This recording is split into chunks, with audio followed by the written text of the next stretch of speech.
Okay, here we are. It is time to finally, well, finally for me, I've sort of been working on these for a while, and I've been sort of waiting for the right time to upload it. But now is the time to take a look at the year in advance Oscar predictions. And it's funny, normally I try to have these up on like the 9th of the month, but this year the Oscars were the 10th of March. So this is a little bit technically late. But this is okay. I've been working on this. I've been thinking about this. I really want these to be good. And before I get into these, I will say, last year was without question the best year in advance that I had ever done. And I think a big part of that is we had a lot of movies that really did seem like contenders that ended up being really big contenders. Oppenheimer, we knew a year in advance would be big. I don't know if we knew how big, but it had Oscar written all over it. So did Killers of the Flower Moon, so did Maestro.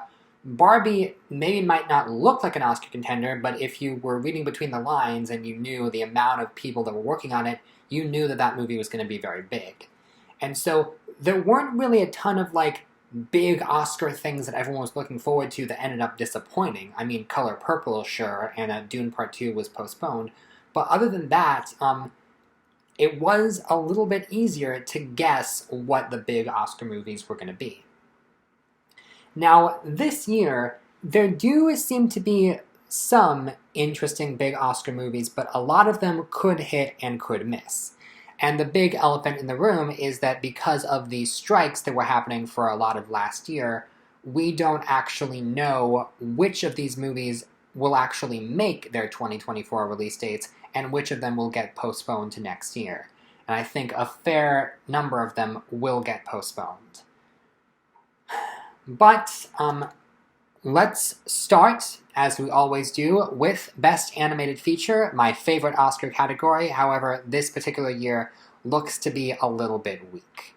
So, I really don't want to have Inside Out 2 at number 1, but I don't really know what else to put there. Based on the animated movies that we know are coming out this year, there doesn't seem to be a really clear alternative. I mean, Lord of the Rings, yes, it could harken back to the days of the Peter Jackson films, but it kind of just feels like ever since that original trilogy, every attempt since to recapture the magic couldn't quite live up to it. And so I think it'll be good, but I don't think it'll be spectacular. The Wild Robot is the one I'm really curious about, the one I'm really looking forward to, and DreamWorks as a whole, I mean, I really don't want Puss in Boots: The Last Wish to be a fluke. I want them to keep making great, really big stuff.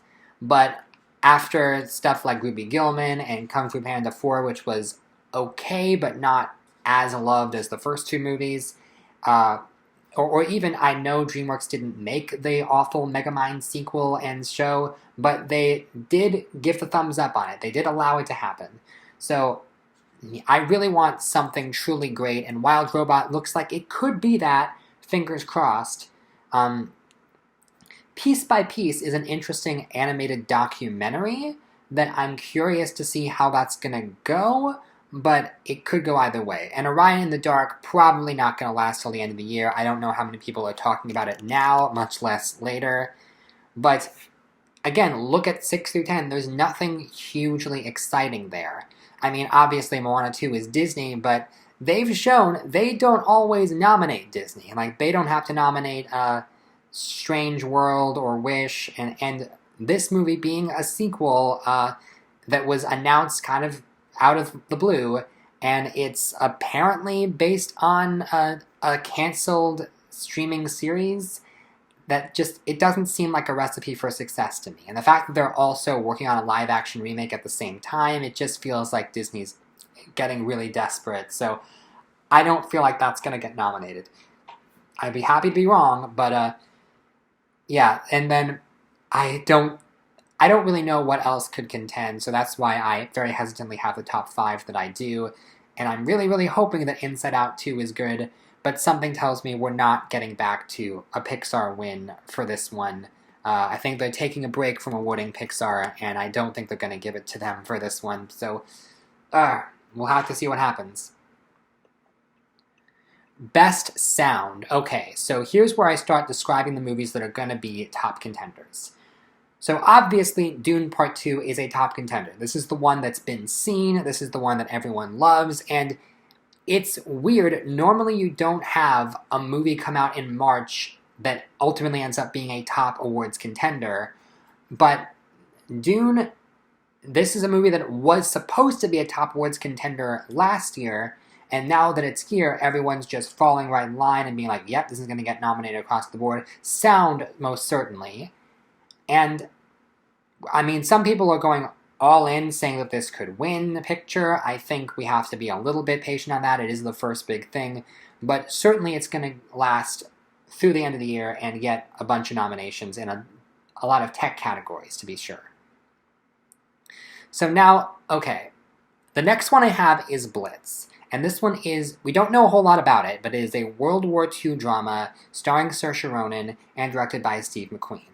So because of that, I do think there's a lot of eyes on it to be good and to be, obviously have a bunch of war noises, so I do have it number 2 for sound, and I have it placed pretty highly in a bunch of categories. Now, Mickey 17, this is interesting because the news recently is that this one got delayed to January of 2025, and the question is this an actual January release? Or is this an instance of it gets an awards qualifying run in December and then it goes wide in January, which is usually what these things mean. Given how this film is Bong Joon-ho's long-awaited follow-up to Parasite, I feel like it's going to be the latter. I feel like people are so eager for this to be a thing that they're going to it's going to premiere at festivals and it's going to be a proper awards contender, unless it's bad and it's disappointing, but I can't imagine that Bong Joon-ho's follow-up to Parasite would be bad. And it is a sci-fi film, so I don't know how well it can go, especially competing against Dune, but I have a lot of faith in Bong Joon-ho. Now here's where we get to a really interesting contender. Horizon and American Saga. Now, this is not the first time that we've had a multi-part film come out and contend in the awards race, but this is the first time we've ever seen something to this magnitude where both parts are releasing in the same year. Now, Kevin Costner is someone that a lot of awards voters can relate to. Obviously, Dances with Wolves was a big, big deal in 1990, and even though he has not directed a film in a while, from what I've seen of this trailer, it looks like it's going to be a giant throwback to old cinema, and I think a lot of the older Academy voters, a lot of the same voters who watch Yellowstone, are really going to respond to this big 2-part epic releasing in theaters. But therein lies the question, okay, but if this movie is an awards contender, then what do we do about it being in 2 parts? Because is it just going to take up 2 slots in every category? Because that doesn't seem right. And the solution that I came to, and they haven't announced this officially yet, but I have this sneaking sensation that it's just going to be submitted as one movie. And if you remember the play Harry Potter and the Cursed Child, that was also presented in 2 parts that you could see on the same day or on separate days. And at the Tony Awards, it was nominated as Harry Potter and the Cursed Child Parts 1 and 2. And that makes the most sense to me. I think what they're going to do with this movie is they're just going to call it one film, but with the parentheses, chapters 1 and 2, that you do have to watch both in order to consider it. Now, that's definitely going to give it an unfair advantage in categories like this, because it's twice the movie of everything else, but I can't really see another alternative. It just would be weird if both movies are competing simultaneously. They would just be splitting votes with each other, and the studio knows this. So I think counting them both as one movie is what makes sense to me. And finally, I have Wicked in there, seeing as how it is a musical. I have it in here because musicals do traditionally show up well in sound. And just on a side note, Wicked, obviously, I've been anticipating this movie for about 20 years. I think most of us have been. It's not crazy, is it, to think that this movie is going to be a top awards contender? I mean, I know Wicked didn't win the Tony for Best Musical, but it is insanely beloved, and it was... I just feel like this is one of the most beloved Broadway shows going around right now, and I just cannot imagine. It's John M. Chu. It's going to be big. It's going to make a lot of box office. I think people are underestimating themselves if they don't think this movie is going to play some factor in the awards race beyond just productions and costume design. And now, okay, this is actually interesting because in 6, 7, and 9, we see Furiosa, Mad Max Saga, Joker, Folly Ado, and Gladiator 2. So here we have 3 movies that are all, in some ways, a follow-up to a movie that was a giant award success the first time. And so there's this question of, okay, are they all gonna repeat the same success? And I sort of feel like because there's so many of these movies, we also have Dune Part 2, which we know is going to be a top contender. It just feels really weird to me that all 3 of these movies are going to have the lightning strike twice and are going to be as big a deal as the first movie was.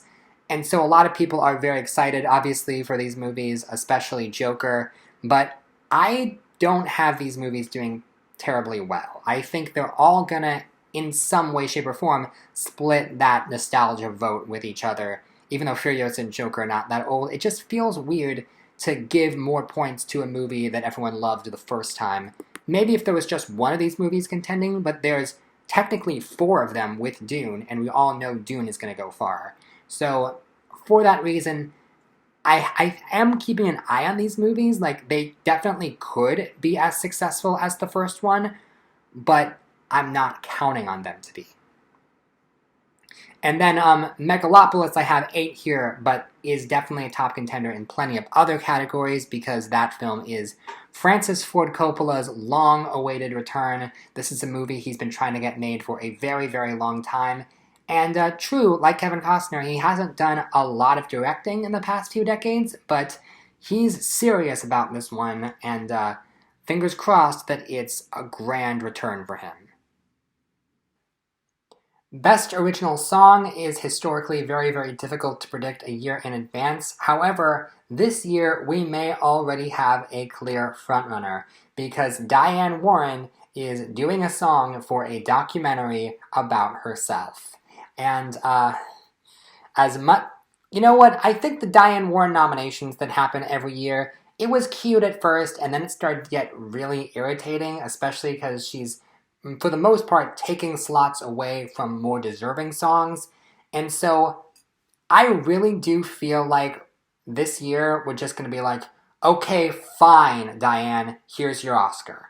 Like, she's so, kind of like Leo in The Revenant or Bradley Cooper in Maestro, she's so incredibly transparent about how much she wants it. And I think this might go the Leo route because, okay, if we don't give it to her, we're just going to have to keep nominating her every single year until she dies. So let's just give it to her and maybe she will go away. That's the mindset that I'm using. And the fact the whole film is centering around her, it's not, like the whole film is really just her clip. It's not just the song. The whole film is why she deserves this honor.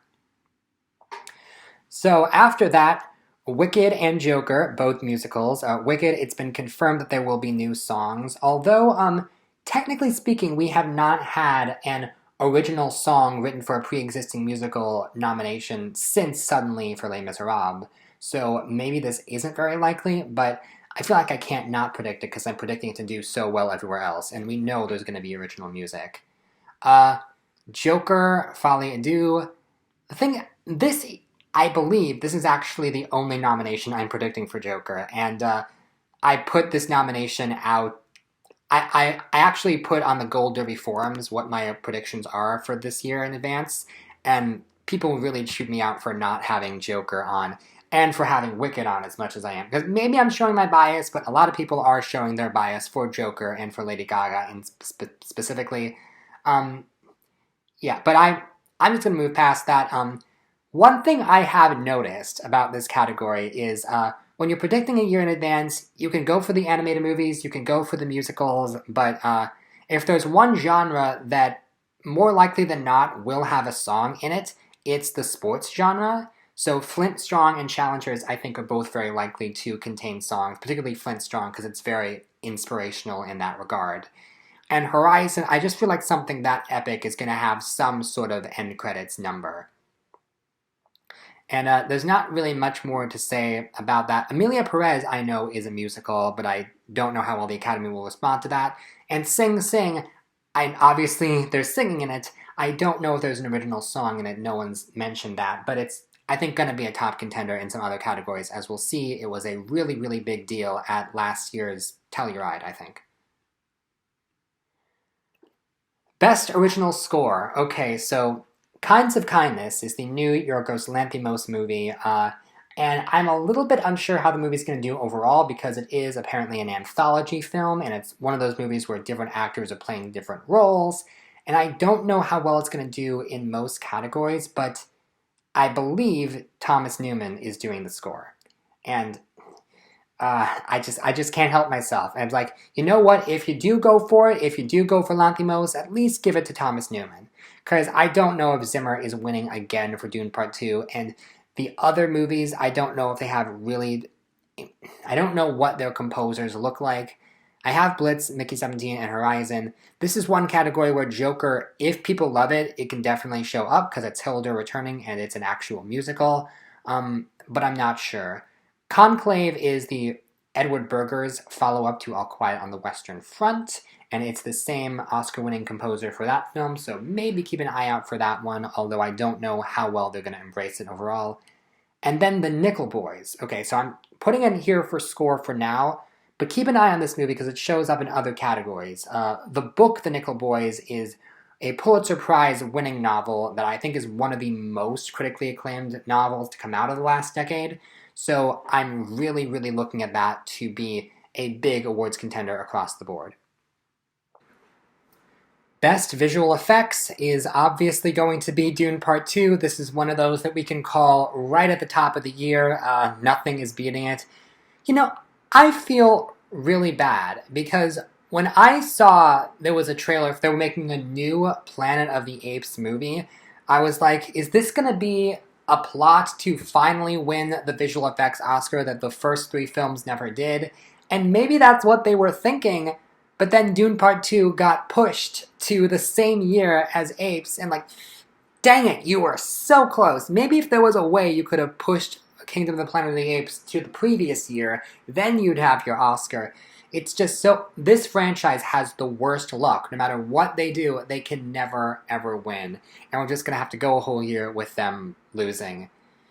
And then I have Mickey 17 and Furiosa also in... and Mufasa the Lion King, because it's going to be the digital photorealism that the first one was.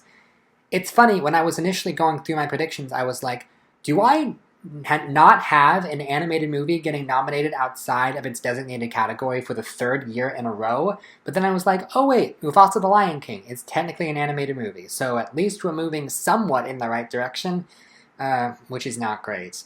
You know what, I will say, the fact that Barry Jenkins is directing this one gives me a little bit of hope. I mean, it's probably not going to be good, but like, at least it's not going to be a shot-for-shot remake of a pre-existing movie, and maybe they'll listen to the criticisms and actually have the characters emote in this one. I don't know, like, I have no idea what that's going to be. And everything else, maybe Twisters is going to be contender, maybe Gladiator 2, I don't know how much CGI is going to be in Horizon or Nosferatu. Wicked could get on, but some have said the visual effects in that trailer do not look great, so we'll see. I'm actually pretty confident with this top 5 for now. Best makeup and hairstyling. Okay, so this is interesting because we have two different Sebastian Stan movies. And one of them, A Different Man, is number 5, even though that's probably the most showcasey makeup out of all of them. And then more subtle makeup in number 1, where he's playing young Donald Trump in The Apprentice. However, there has been this trend recently where the makeup contenders go along with an acting contender, and if Sebastian Stan is also... he's more likely to be nominated for The Apprentice than he is for A Different Man. Now, let's get into this now. The Apprentice is directed by Ali Abbasi, who did Corvada Sayida in the last 2 episodes of Last of Us, so interesting directorial choice. And I think there is a question mark of, is it too soon to have a movie about young Donald Trump? And I do think that based on how the 2024 election goes, people may or may not be willing to watch this movie. But I'm hoping that it's good, and I'm hoping that it says something about the state of where we are now in a good way. And I don't know, it just makes the most sense to follow in the trend of associating Best Actor, associating makeup with a lead performance that is transformed in some way. Now, Wicked could also contend because it's like, we painted her green, but I don't know. We have yet to see what Dr. Dillerman looks like in those trailers. Let's hope it's makeup and not CG. And Dune, obviously, Kinds of Kindness. If this is really one of those films where the actors are all playing different characters in different storylines, Cloud Atlas style, then there is an opportunity to do some really interesting things with the makeup. Outside of that, I don't really know how it'll do. Sasquatch Sunset is a pipe dream. The Oscars are probably never going to touch that, but it would certainly be cool if they branched out and did something fun with this category. Best Costume Design, this is the category where I have Wicked winning, and I think it makes a lot of sense given everything we've seen so far. Horizon, Dune, Kinds of Kindness, and Blitz I have, and then, yeah, we're getting to the point now where I'm just describing all of the movies that have happened. I think these nominees do make sense. 2 movies that I have not mentioned yet are Maria, which is Pablo Larraín's third film in his trilogy focusing on a famous woman after Jackie and Spencer. One could argue he hit a bit of a stumbling block with El Conde, but I'm interested to see what he does with this one, and of course Angelina Jolie is starring. And then Beetlejuice, we're going to have to wait and see what that ends up looking like. It could be a production and costume design contender because sometimes Burton films have done that in the past, but we don't know. Production design. Okay, so there's a lot of very big, extravagant-looking contenders in here. Dune, Mickey 17, Wicked, Horizon, and Megalopolis, which is kind of sci-fi adjacent, I think. The plot description is like creating a new utopian version of New York after it's destroyed. So I think there's going to be some interesting stuff in there, but I'm also on the lookout for Kinds of Kindness, and Blitz, and Beetlejuice, and like, all these movies are in contention, and I have Furiosa down below. I'm not even mentioning Joker or Gladiator because I don't know. There's a question of the ones that are returning to previous set pieces, how much are they going to do to revamp it and have it look new? I say that even though I have Dune at number 1, but maybe the world of Dune is just too much to resist, even if they have awarded it before. So, I don't know. The tech categories in the middle are always where this gets hardest. Cinematography, so I'm really struggling because we're getting a lot of like big movies. Horizon, Mickey, Dune, Megalopolis, and it really hurt me to not have Blitz on. I had Blitz on until the last second, and then I decided to put Nosferatu on because it's black and white. They're gonna go for a black and white movie. They literally went for a black and white vampire movie that was not well liked last year. If this one is well liked a little bit, then it's going to get on, and it's just... But I feel like Blitz has to contend, but this top 6 is really strong, actually. I don't know of the top contenders how many of them are going to be across the board. I feel like a lot of these movies have like 9 or 10 nominations. I'm kind of just going across the board, because the Academy is increasingly watching less and less movies, I feel like. They're just going to be giving one movie a whole bunch of nominations and not really broadening their support. And which is kind of like what the Emmys are doing too. Best Editing, I decided to put the Nickel Boys here because, spoiler alert, I do think that one is a top contender across the board. And not across the board, but for the main above-the-line categories, even if it doesn't have as much below-the-line support. And outside of that, the one other thing I'm going to mention is Holland, Michigan. So if you guys thought Wicked was hope-dicting, Holland, Michigan is like the ultimate hope-dicting. I I'm going to talk about this at the very, very end, but this is maybe my most anticipated movie of the year, maybe even more than Wicked. And I know it is not the type of movie that the Academy goes for at all, but I just want to put a pin in that. I just want to keep it around the 6 through 10 range for a lot of the top categories, just because I, I really want it to happen. And now we have arrived at the top 8 categories, and so for Best Adapted Screenplay, I have The Nickel Boys in the number 1 slot, but I also have Mickey 17 and Dune Part 2 getting on. The Piano Lesson and Flint Strong. Flint Strong, there's a lot of eyes on it because it's produced by Barry Jenkins and directed by Rachel Morrison in her directorial debut. The Piano Lesson is interesting because it is the next August Wilson adaptation following Fences and Ma Rainey, and there was a very recent revival of this on stage that starred John David Washington and Samuel L. Jackson, who are both reprising their roles. And so there's obviously a lot of eyes on this. And I'll get to this more when I get to supporting actor, but I have the sneaking suspicion that it might not do as well as a lot of people are predicting, but I feel like I can't not have it on here, at least because it is one that a lot of people are talking about, one that people are excited about going forward. Ma Rainey did miss production design. No, Ma Rainey got on. Ma Rainey missed picture and screenplay. So I'm a little bit cautious about how well this one can do given the reception of the play, but I'm going to have it on for now.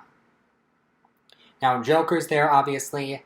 Hitman, so this is one that might just be a more fun crowd-pleaser type movie, but I have this feeling that it maybe could go further than that because it's one of those movies that, from the festivals, everyone seems really enthusiastic about. I don't know if it's enthusiastic in a Best Picture kind of way, but I don't know. Just keep an eye on that one. Best Original Screenplay, I have Megalopolis in the lead, as well as Sing Sing, another movie that people saw already and are enthusiastic about, but as said before, this seems to be one that people are definitely jotting down as a contender because people really, really seem to like it. And then Horizon, Blitz, and The Apprentice. Now, I put Kinds of Kindness in number 6 because I'm a little unsure about it, but because Poor Things was a big deal, I probably should have that on. That's just one where I'm like, are we going to give it to the same director and actor pairing 2 years in a row? But the same reason, when I did my 2013 year in advance predictions, I was not enthusiastic about American Hustle because I'm like, we just did David O. Russell. But apparently, the Academy is not like that. The Academy is like, oh yes, more of the same. So we'll see how that goes. Dee Dee is an interesting one because I have it in here and one other category, but not in picture. I'm like, okay, this is a TIFF People's Choice winner, and sometimes the TIFF People's Choice winner can be a Coda or Past Lives and can go all the way and get Best Picture, and sometimes the TIFF People's Choice winner is what one? Cha Cha Real Smooth. Which is, and it just seems like Dee Dee is more like that, or more like The Farewell. Like, people like it, but Funny thing is, this is the same filmmaker that made the short film Nai Nai and Waipo that I thought was going to win the Oscar. And the fact that it didn't makes me question just how enthusiastic people are about this filmmaker and whether or not he'll be able to strike a deal with... Because some people have said this one's really, really charming, and others have said it's fairly simple coming-of-age stuff that we've seen before. So, yeah, I don't know how well that one's going to do. I do think original screenplay is looking a little bit stronger than adapted, though. For Best Supporting Actor, okay, so I have in the number 1 slot Forrest Whitaker from Megalopolis, which is a little bit odd. I know he has a good role in that movie, but I don't know how well the movie's gonna do, and it feels like a pretty safe bet for a nomination. Most people I've seen are really enthusiastic that Samuel L. Jackson is going to win this for The Piano Lesson. And I get it. It makes a lot of sense on paper. Samuel L. Jackson is a legend, and him doing something a little bit more serious than his normal work and doing a different type of performance, oh, that's definitely going to bring him to the Oscar. People really, really like the idea of Samuel L. Jackson winning an Academy Award.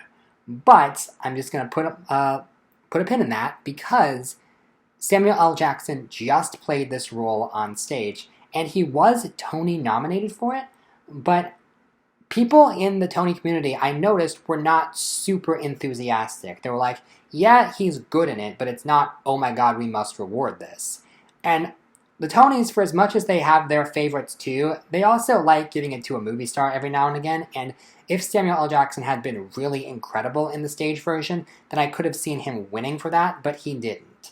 And so I just get the sense that people want this to be a bigger thing than it actually is, but he's not going to go very far with it. Because again, Fences, Viola Davis and Denzel Washington both won Tonys for that show before they did the movie. And so, I get it. I want Samuel L. Jackson to win an Oscar too, but I don't know if there's gonna be enough there that it demands it. And I don't know how well the film is gonna be received overall. I have him at number 2. I don't think it's impossible, but I think we should be a little bit trepidatious about it.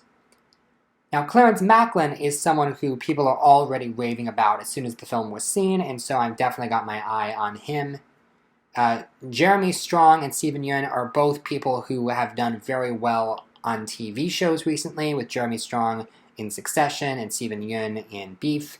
And so I do have this sense of, well, now they're doing another big awards movie. Steven Yeun has already gotten an Oscar nomination, but they're both doing movies that are in the conversation and potentially both playing very interesting roles, so I'm keeping them both in the conversation.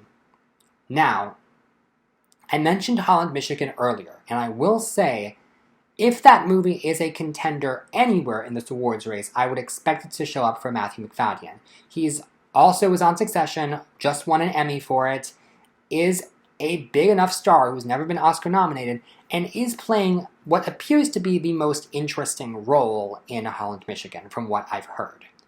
Now, that's not guaranteeing that he'll show up, because the movie is very atypical from what the Academy likes, but if that movie is a contender anywhere, I would expect it to be for him. Brian Tyree Henry is another recent nominee who is playing a boxing coach, and a lot of people have their eyes on that, but we'll just have to see how well the movie does. And then Dickinson, Linklater are just both in movies that are going to contend. Willem Dafoe, some have him higher because, like Samuel L. Jackson, people really, really want him to win an Oscar, but we'll just have to wait and see what the role or roles are. So for Best Supporting Actress, I have Anjanou Ellis-Taylor in for The Nickel Boys, because she is a recent nominee for King Richard, and she, I think, came decently close for Origin, and now she's playing the mother role in The Nickel Boys, and the mother role is always really good in stories like this, so I feel like she's going to be a strong contender. But the person that I wouldn't write out for competition is Ariana Grande. Now, this is the thing where when I posted my predictions on Gold Derby and they saw that I was predicting Ariana Grande to be nominated, someone said, I think he's joking, like they didn't think this was a serious prediction. And for the record, this is 100% a serious prediction.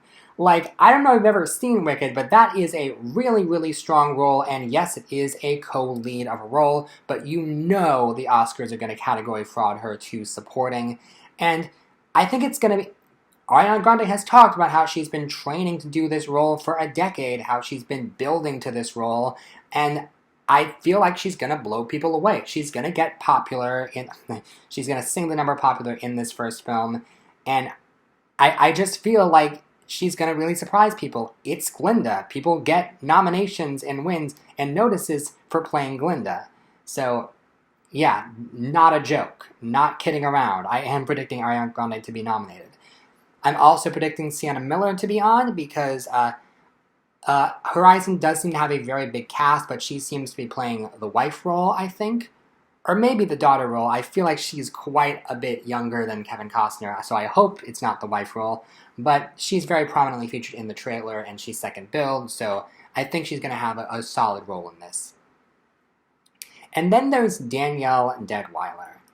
Now, I know I said earlier that I don't know how well Piano Lesson is going to do, and Deadweiler is the one person who was not in Piano Lesson on Broadway. Originally, her role was played by last year's Oscar nominee Danielle Brooks. But Danielle Deadweiler is someone who is coming off of a major snub for Till. Like, everybody agreed that she should have gotten the Oscar nomination for that. And so when someone is snubbed in a major way for a film like that, then there's a lot of eyes on them for whatever their next big awardsy product is. The same way that Paul Giamatti missed for Sideways and then got in next year for Cinderella Man. So I am definitely keeping an eye on Daniel Deadweiler to get in. And then Joan Chen, I do expect to be the one nomination for Dee Dee. I think Dee Dee's going to, if it gets anything, it's going to get in for her. Heard a lot of great stuff about her.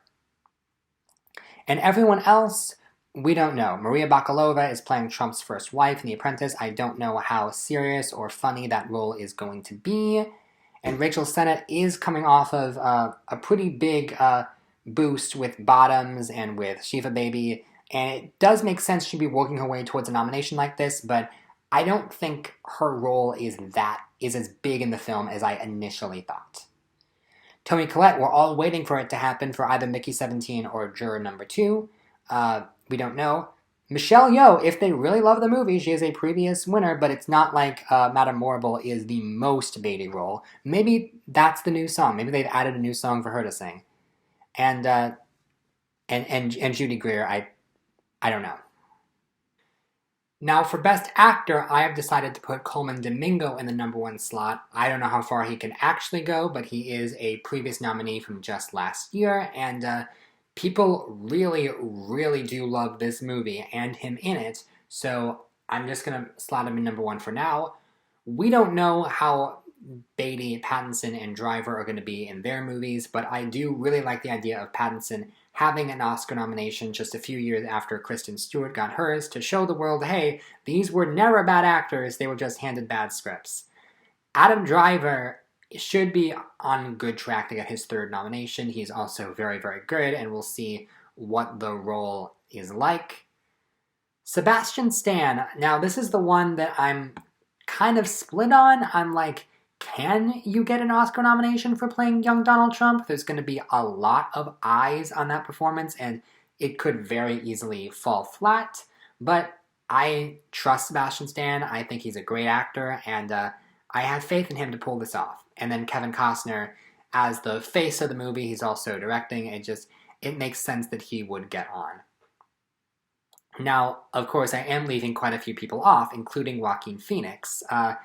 And my eyes are definitely on Joaquin Phoenix. It's not every day that you see an actor reprise a role that they won an Academy Award for. But as I keep saying, I don't have faith that all of these movies, if it was just Joker Folie à Deux and none of the other ones were coming out, then I'd be like, maybe that can happen. But because it's Joker and Gladiator 2, and Mad Max, and Dune, which we know is happening, it just feels weird. How many sequels and prequels can you predict to be a big awards contender? And that actually transitions very well into Best Actress, because, surprise, surprise, I do not have Lady Gaga. Oh, this is the other thing that that people freaked out about when I posted this on Gold Derby. You don't have Lady Gaga! You don't have Lady Gaga! I have her at number 9. I'm not saying it's impossible that she gets on. Like, she's in consideration for sure. If the movie... listen, I'd be happy to be wrong. She's very, very talented. If she got an Oscar nomination for playing Harley Quinn, that's great. But I don't have her in at this moment. And yes, I do have Cynthia Erivo in instead. People were upset about that too. Okay. I have Saoirse Ronan winning. Because as young as she is, she still feels overdue for an Oscar somehow. And I know that's crazy, but she's just been so good in everything.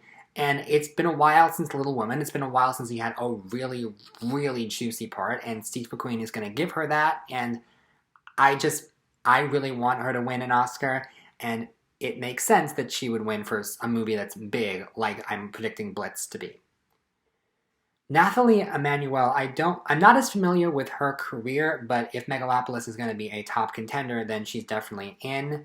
And Arrivo, Elphaba is a great role, even if she's only going to do the first half of the story. I do still crossing my fingers that she gets on. Uh, and then the last two slots are like, I don't know, maybe? They're very, very, very year in advance, easy to say yes to on paper. Jessica Lange, a legendary actress doing a legendary play in a legendary role. It's so legendary. It's almost too obvious. I hesitated having her, but I was like, come on, like it's gonna be. I decided to put her on. Maybe it's too obvious, but screw it. Angelina Jolie is also maybe just a tad too obvious because of the Pablo Lorraine connection. But you know what? They nominated Portman and they nominated Stewart. So, like, why not predict her to get in? And Angelina Jolie is great. It's been a while since she's had a really, really great role, but let's see what she can do in a role like this. Now, Kidman is also obviously great, and as I'll get to, I have reason for putting that movie as high as I am. Zendaya, I was rooting for that movie back when it was a fall release, but now that it's an April release, I don't know. We'll have to see how well it can do. Ryan Destiny, Emma Stone, and yes, Lady Gaga they have juicy roles. I'm not denying that. Emma Stone could come back, and Lady Gaga, of course, she could get nominated. This is not me being a Gaga hater. I think she's very talented. Please do not come after me for not having her in Best Actress. But, yeah, it's a strong field. There's some really, really strong names in here. Even if Jessica Lange and Angelina Jolie might seem a little bit too easy, I trust that they're both great actresses and will give great performances. And also, newsflash, there's more than 5 great women giving incredible performances in lead roles every single year. That's the thing about the Oscars, is that no matter what you choose, you're always going to leave out somebody worthy. So, hopefully, people are not going to come after me in the comments for this. But, who am I kidding? So for Best Director, I have decided to put Steve McQueen in the #1 slot for Blitz. And there's a couple of reasons for this. One is that I do think Blitz is going to be one of the top movies of the year. I think it's going to win Actress, at least that's what I currently have predicted. And Steve McQueen is a very well-respected director who, of course, did 12 Years a Slave and did not win director for that movie. And with a big World War II epic, there's definitely going to be a lot of very showy visuals and a lot of cool director things that he's going to do, and I fully trust his vision as director. But let's be honest. My big thing, back in the 2010s, I would do a thing where every single year, I would predict Amy Adams to win the Oscar, no matter what. And that was just, was not going to let go of it. I can't believe this person hasn't won yet. It's going to happen. And the trend that I've fallen into in the past couple years is bigger than that. It's not just one person, but I feel like I have this desire every single year in Best Director to predict a black person. Because the fact that we are approaching 97 years of Oscar and we have never had a black Best Director winner is just infuriating to me. We've broken ground in so many other ways at the Oscars, but this is one final hurdle that has never been jumped, and it drives me up the wall, and I'm just gonna go for it. You know what, Steve McQueen, he has credentials, he is a very well-respected director, he has previous success with 12 Years a Slave, and he's doing something really, really big, and come on, because look at who else is here. Kevin Costner and Francis Ford Coppola are both legends to be sure, but they also both have Oscars, and will they want to give an Oscar? Denis Villeneuve, I've heard some people say he's not going to get in like he didn't get in for the first one. And while I recognize that that's a possibility, I feel like because he missed for the first one, there is an obligation to nominate him this time. And, yeah, they don't always go for the big blockbuster filmmaking, but Dune just feels something so special. And honestly, I decided to take out Bong Joon-ho, even though he could very easily get on, I think that's going to be the blockbuster that misses, which people are saying Dune could be. I also don't have John M. Chu in, even though I could very easily put him in. I have Ramel Ross in because, spoiler alert, I think Nickel Boys is going to do very, very well, but see, I could have him win, but Ramel Ross, he's previously directed a documentary, Hale County, This Morning, This Evening, which was very well received, but I think that I don't know if he's well respected enough to win Best Director, even if Nickel Boys ends up being very, very good. And I don't know if the type of film it is will allow him to show off the direction in that way. It would be very easy to predict Nickel Boys to win Director and Picture, but I'm just going to go with Steve McQueen. I know maybe it's something of a long shot, but it's very rare that a big, prestigious, awardsy type movie is given to a black director, and so I feel I can't squander this opportunity. I have to predict him. And that leads us to Best Picture, where I am predicting the Nickel Boys to win Picture. This makes sense to me, because it is Picture, Supporting Actress, and Adapted Screenplay. Like, that win combination makes a lot of sense to me. We've seen movies with a picture win and an acting win and a screenplay win. It makes sense. That package makes sense. I have Blitz at number 2. Because maybe it is something really, really bold, but I do feel like Blitz is the bigger film and Nickel Boys is the smaller film that has, like, more passion. That's what makes sense to me. Horizon could be interesting, though, because there could be a lot of older Academy voters that want to give it to that film, but because it's a two-parter, it could feel unfair. So I feel like it's unlikely that Horizon will win. It'll feel really, really weird to give Best Picture to 2 movies. Dune is definitely getting nominated, though, and I understand why we're all gravitating towards it, with some people wanting it to win, but it is very early in the year. Let's wait until we've seen anything else before we say anything official about Dune pulling a Return of the King. Megalopolis, just like Horizon, is a legendary director making something very, very big, but I don't know. I feel like we've already rewarded this director in the past. Do we need to with this film? Is the nomination enough? Sing Sing could be that small indie movie that could, potentially, but I don't really know. And Mickey 17 and Wicked are both genre movies. The Apprentice, as I've said before, we'll have to wait and see how people respond to it, or if it's too soon to be covering that topic. And Kinds of Kindness, I just have that at number 10, even though I don't particularly want to have it at number 10. It feels weird to have an anthology movie at number 10 in Best Picture, but again, Lanthimos came off of a huge success, so why not have him in? And now we come to the part of the video that I've been building up to, the question that you've all been asking yourselves: what exactly is the deal with Holland, Michigan? Like, first of all, what is this movie, and why do I have it, like, in the honorable mentions for every above-the-line category, but not actually getting nominated for anything? Well, here's why. Holland, Michigan is an upcoming thriller directed by Mimi Cave, who did Fresh. And I know that thriller is not really the Academy's cup of tea, but it does have some very talented people working above the scenes, working behind the scenes, and working in front of the camera. The editor of Dallas Buyers Club, the cinematographer of Hereditary, Mimi Cave, as I said, and the cast includes Nicole Kidman, Matthew McFadden, Gal Garcia Bernal, Rachel Sennett, and me.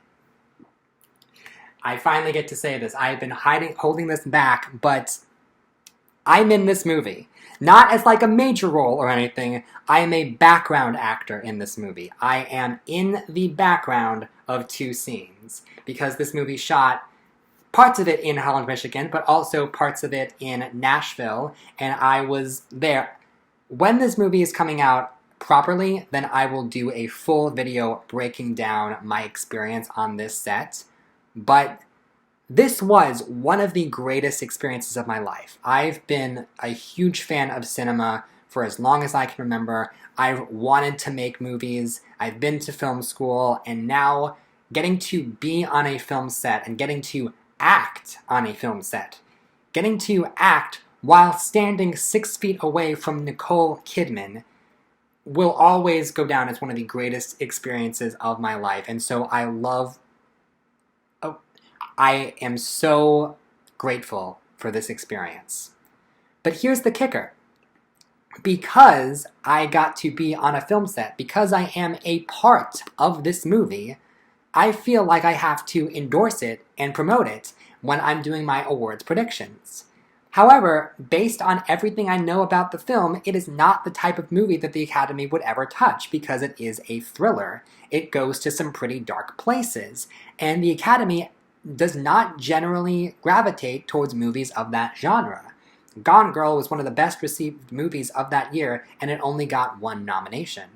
And, I mean, something like Promising Young Woman can do well, something like Girl with the Dragon Tattoo can get some nominations here and there, but most of the time, these movies, if it hits a certain genre, if it's dark and twisted, which Holland Michigan kind of is, based on everything I know about the story, not to spoil anything, but I just don't think that I want it to happen. And this was a challenge that I was struggling with all year. I was like, okay, when I do my 2024 year in advance predictions, do I predict Holland Michigan to get a bunch of nominations for stuff? Because I really, really want to. I feel like I should be this movie's #1 cheerleader. And the way to do that is to predict it to get nominated for everything. I could put it #1 for Best Picture, but I also have to be realistic. I have to be practical. I have to balance these two sides of my brain. The side that's logical and is like wanting to predict movies based on credentials and genre and what the Academy typically goes for. And then the other part of my brain that was like, I was in this movie, I have to support this movie, Holland, Michigan for Best Picture, let's go.